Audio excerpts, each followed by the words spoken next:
Hey y'all, and welcome to Heritage Ways. This is Project 54, where I have been cooking with y'all all summer long. This week is today is episode 51 out of 54. Now, I have enjoyed it thoroughly. We've done different themes every week. This week is my favorite foods. Now, I can't possibly fit all of my favorite foods in a 1 week's time. In fact, 4 episodes this week. I can't possibly do that. But, you know, when I was thinking of my favorite foods, my very favorite one, and it probably was my first food as a child anyway, I mean, it was for my big boys, is mashed potatoes. If you think you know, that's great. I hope you continue to watch the episode because we're also going to make them the way my German Uncle Pete made them. Now, he was a baker by trade, one of his trades, many trades, and an excellent cook. He and my Aunt Coco were excellent cooks, but he taught me how to make the best mashed potatoes. This is just Southern country goodness, y'all. Welcome. Episode 51, creamy, delicious mashed potatoes.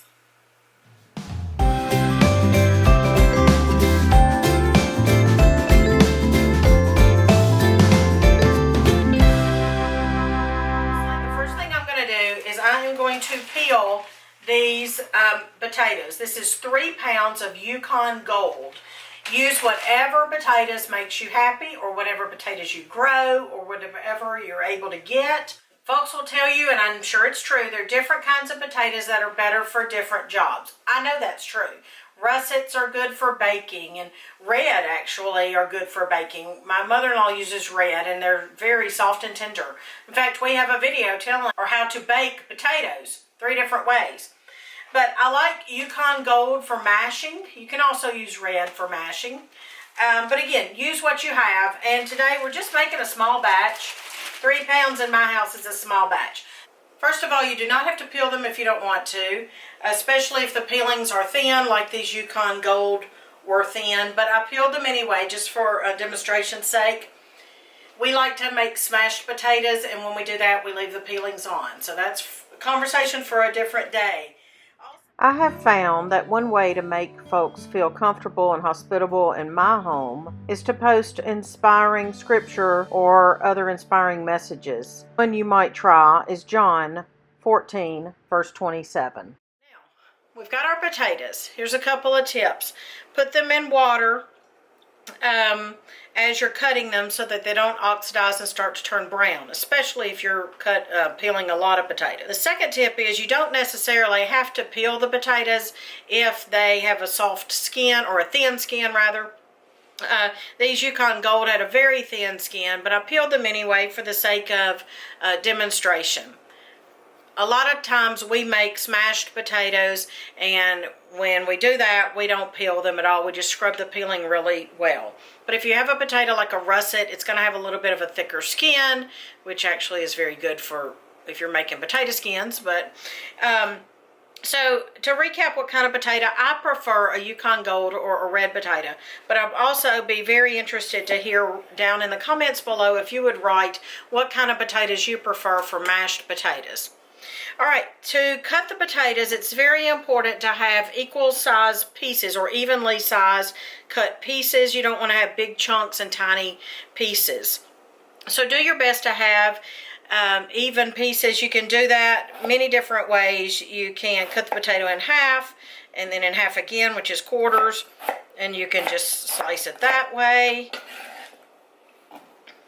Or, you know, of course, these are small right here.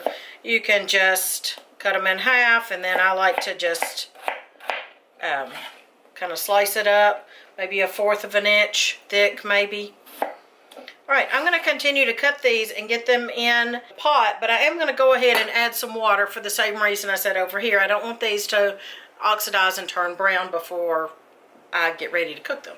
All right, we got our 3 pounds of potatoes. I like to add 3 bay leaves.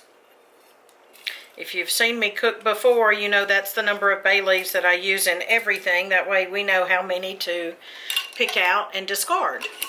For the sake of this video, I am going to give measurements. I've never, ever considered a recipe for how to make mashed potatoes, so this is a first. I'm actually going to do a tablespoon of good healthy sea salt, Redmond's real salt. I'm going to have just enough water to adequately cover the potatoes. Move that salt and bay leaves down in there. And I want to adequately cover them, especially I have a gas stove, so it's going to cook a little bit faster and with more thrust, if you will, than an electric, which I've also had in the past as well. So I'm going to put these on the fire and cook them, bring them up to a boil, reduce them down to a good simmer or a low boil until they are tender. So you can stick a fork in them and they'll break apart, or you can put your spoon up against the edge and mash one and it'll break apart. You don't want them mushy. You don't want it to cook into mashed potatoes. You just want them to very, very easily break apart.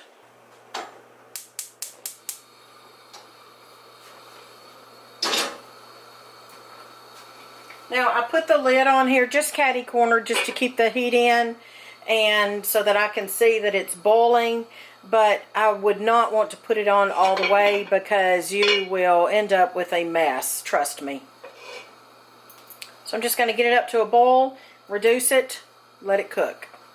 Okay, the potatoes are tender and ready, just like I described. And I think that took roughly, I don't know, 20 or 30 minutes. I wasn't really timing it. Alright, I have strained the potatoes, gotten the water out. I'm getting out these 3 bay leaves. You might ask, what's the deal with the bay leaves? I don't know, but my dear friend, our dear friend, Christopher Taylor and I once said, we agreed, or he said and I agreed, don't know what good it does, but you can tell if you leave it out. I usually take my beaters and just kind of mash it up a little bit. If you want to turn it on low, you can, or you can use a potato masher if you're doing this by hand. So just kind of break it up. Now this is only 3 pounds. This is a very small amount. I never make this small amount for my family. Alright, here's a secret that Uncle Pete taught me. So you take, I'm choosing a half a stick of butter. You've got your butter and your cream already warm on the stove. Butter's melted. And I'm using a stick of butter in the 3 pounds. So I would probably use a stick of butter in 5 pounds. If that's too much for you, you know, obviously adjust the butter. But heating the cream and heating the butter is Uncle Pete's, one of his tricks. So this is a half a cup of heavy whipping cream and a half a cup of butter.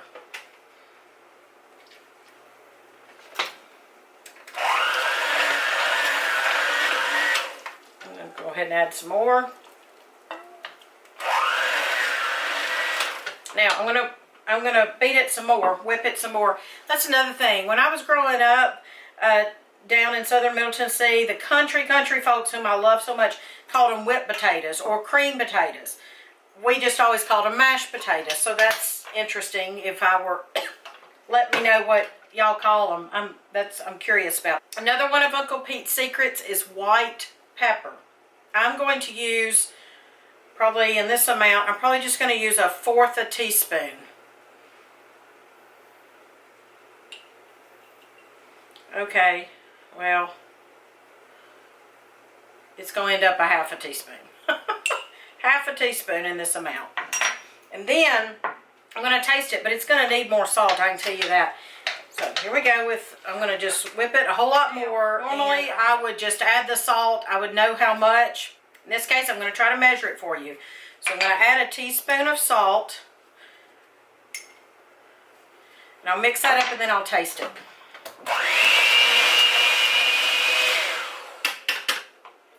See if it needs more salt. It's hot. Oh my stars, that's perfect. Oh my stars.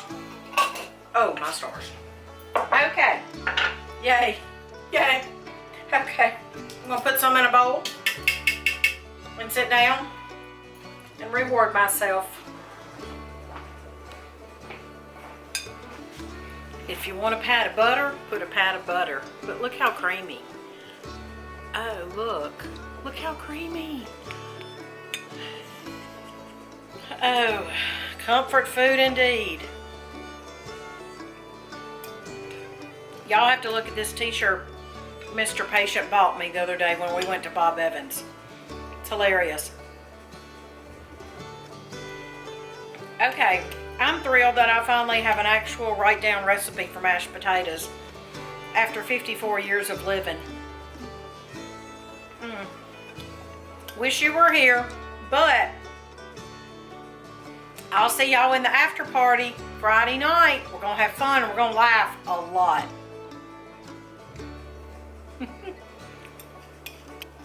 Hey y'all, welcome to Heritage Ways. This is Project 51. No, it's not. Okay, I filmed all that and the camera didn't work. Great, let's do it all over again. She's alive. Mercy. The camera gonna drive me crazy. Alright, let's start all over from what I was saying. In fact, I guess I need to start all over from bringing the potatoes. Speaking of mess ups, I'm going to share all of the mess ups and the behind the scenes stuff at our Project 54 party, which is this coming Friday night here on YouTube, August 27th. So see the link for that. Now, back to this. I thought I did a good job filming as well. Anyway, it didn't catch. Okay, forget that. All right, now we've got our potatoes.